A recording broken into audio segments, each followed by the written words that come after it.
My partner Chase died October 23rd, 1993, which was 10 years to the day that we met.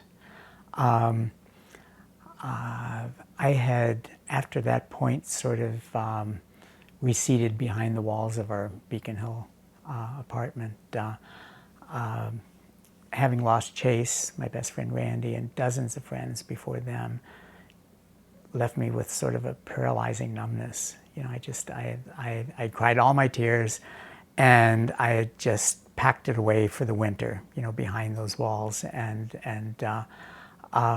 really just stopped feeling anything. You know, the feeling was just too difficult at that time.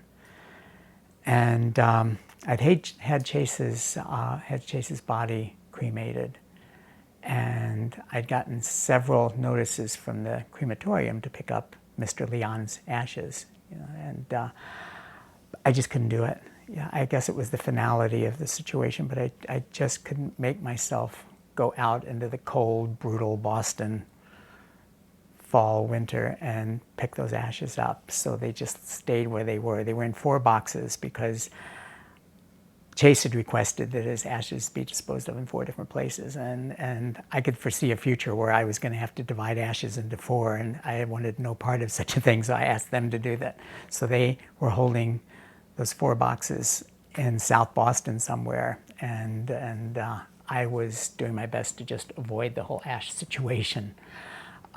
Christmas was approaching, and as I said, I was just so depressed. And Christmas is my favorite time of year. You know, I was always of the, if it doesn't move, decorate at school of Christmas decorating. You know, and crazy with Christmas. And Chase wasn't as much so, but he enjoyed the fact that I enjoyed it so much. Well, it was just me, and I started realizing I didn't buy any Christmas presents that year, didn't bake any cookies, and just didn't do all the things that gave me so much joy usually. And when I realized I wasn't going to have a Christmas tree, I got even worse. I'd never had a Christmas without a Christmas tree, and I thought, well, that's what you can do for yourself. Go out and get a Christmas tree. So I did. I went out and got a Christmas tree. I put it up, started decorating, you know, and I had all the boxes of stuff out, you know, and I had carols on, I had mulled cider, you know. If I'd planned ahead, maybe I would have invited people over. It would have been better, but I hadn't, and so I wouldn't have been there wallowing in self-pity, but that's just what I was doing, wallowing in self-pity. And I remember just like getting partially done, and I just sat down on the chair and ornaments in hand and surrounded by this mess.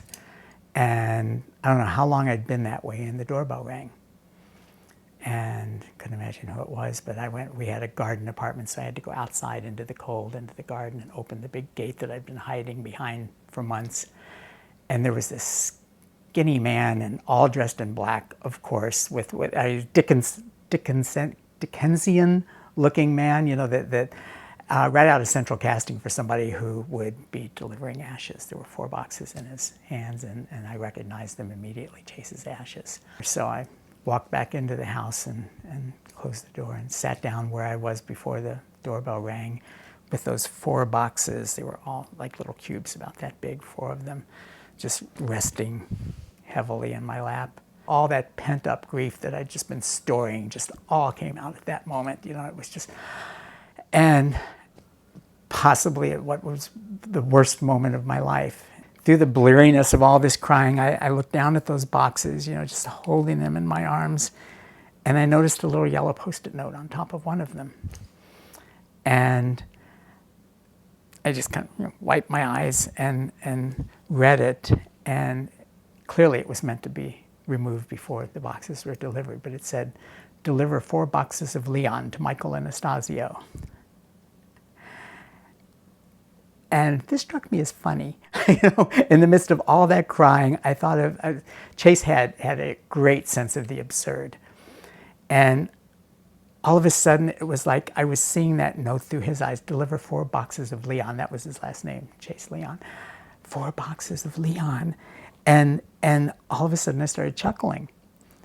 And then I started laughing. And then suddenly the laughter was as uncontrollable as the crying had been. You know, it was like I had released so much grief that all of a sudden, this one little Post-it note that some little office worker must have written out and stuck on there, saved my life. Like, I think probably what it did was it resurrected him for a minute, you know, because I saw that note through his eyes, 4 boxes of him, you know, and just the thought of 4 boxes of Chase, you know, it's too funny, you know, and I looked around that room, and it may sound corny or whatever, but it was like everything in that room came to life suddenly. There was so much death and dying and sadness in that room. And then all of a sudden, it just sparkled with life. Everything that I saw, it was just like he was in every molecule around me.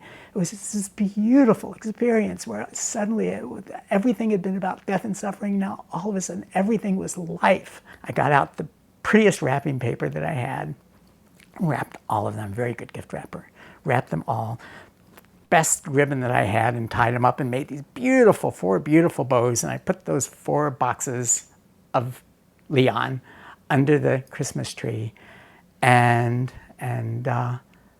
that was my Christmas that year. You know, it was that little Post-it note. I'm not sure what I would have done without that little Post-it note, but it changed everything for me, and it seemed like that was my hurdle. You know, I had to get rid of that grief somehow, and those 4 boxes arriving. I mean, you know, if I was looking for something to make pick things up, you know, getting 4 boxes of your deceased lover's ashes while you're decorating a Christmas tree is not going to cheer you up. But the Post-it note did.